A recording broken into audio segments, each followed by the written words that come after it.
અમારી ગોસ્વામી ફળીમાં છેલ્લા 3 દિવસથી અનિયમિત પાણી આવે છે અને પાણી આવે તો રાતના 2 વાગે પાણી આવે છે કે જે અડધો કલાક માટે જ આવે છે.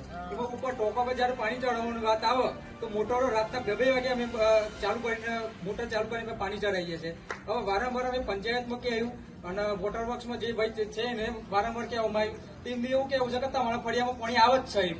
પણ કોક અજાણી વ્યક્તિ કે જે જો કે નામ તો અમને ખબર પણ નામ હાલતા નથી કે એ વ્યક્તિને કહેવાથી વાલ લગાવવામાં આવ્યું છે કે એ વાલ લગાવવામાં મારો 10 કરોડ પાણી બંધ કર્યું છે અને એ ના ઘેર પાણી ચડાવવામાં આવે છે.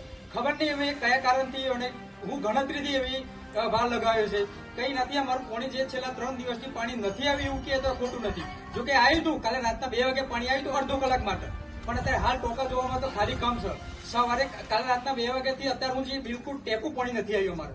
તો અત્યારે જે આજની સરકાર કે જે ભાજપ સરકાર જે મોટી મોટી વાતો કરી રહી છે કે હર ઘેર પાણી આપવામાં આવશે, તો આ જે 3 દિવસથી અમારું જે ગોસ્વામી ફળીની અંદર જે પાણી નથી આવતું તો સરકારને હું કહેવા માંગુ છું કે આ જે કાગળ ઉપર ચાલી રહ્યું છે કે પછી બીજી અમુક ગોળીઓ મારી રહી છે અત્યારે આ.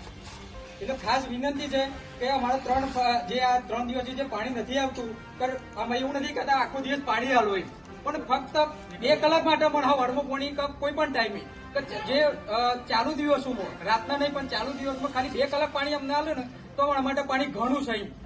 અમારે આખો દિવસ પાણી જોઈતું નથી. એટલે સરકાર પંચાયત તમામ વ્યક્તિઓને વિનંતી કરવામાં આવે છે કે ખાલી 2 કલાક વ્યવસ્થિત પાણી હાલે કે જે ઉપર ટોકામાં પાણી ચડે અને ટોકામાં પાણી ચડે એવું નહીં આવું તો મોટો લગાવીને ચડાવ્યું પણ કમસે કમ 2 કલાક પાણી હાલ્યું પણ રાતના ના લે એવી અમારી વિનંતી છે કે રાતના ઉજાગરા ના બેઠો પડે કે જે બૈરો રાત્રે 2 વાગે પીવાનું પાણી ભરી રહ્યો છે તો આ બૈરોને પણ આ ભરવામાં આવે કે જે 2 વાગે ઉઠીને પાણી ભર્યું છે.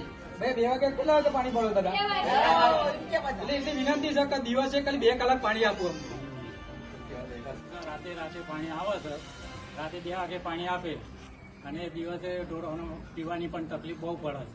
તો આ સરકાર મોટી મોટી યોજનાઓ કરેલી છે, છતાં પણ આટલી ગામડાઓમાં પરિસ્થિતિ વિકટ બની છે. તો સરકાર વિશે અમારે શું જણાવવું?